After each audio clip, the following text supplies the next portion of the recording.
C language. Variable అంటే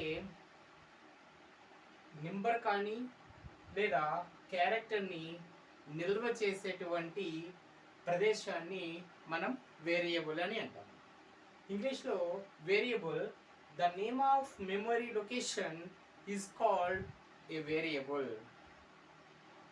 వేరియబుల్లో మనకి local variable, global variable, 2 types are there. Local variable ఏదైనా ఒక వేరియబుల్ ఒక భాగానికి మాత్రమే చెందినట్టయితే దాన్ని లోకల్ వేరియబుల్ అని అంటాము. The life scope of variable is related to a function is declared as a local variable. ఏదైనా వేరియబుల్ ఒక ఫంక్షన్కి మాత్రమే చెందినట్టయితే దానిని లోకల్ వేరియబుల్ అని అంటాము. అదేవిధంగా గ్లోబల్ వేరియబుల్, ఏదైనా ఒక వేరియబుల్ ప్రోగ్రామ్ మొత్తానికి చెందినట్టయితే దాన్ని గ్లోబల్ వేరియబుల్ అంటాము.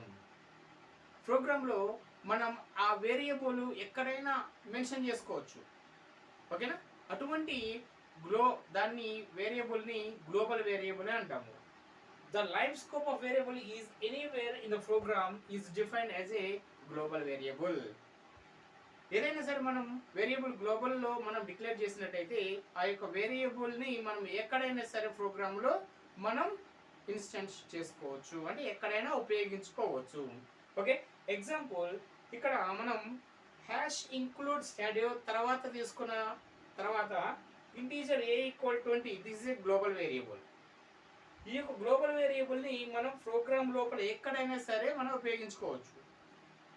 సో ఇంటీజర్ a = 20 ఇది గ్లోబల్ వేరియబుల్.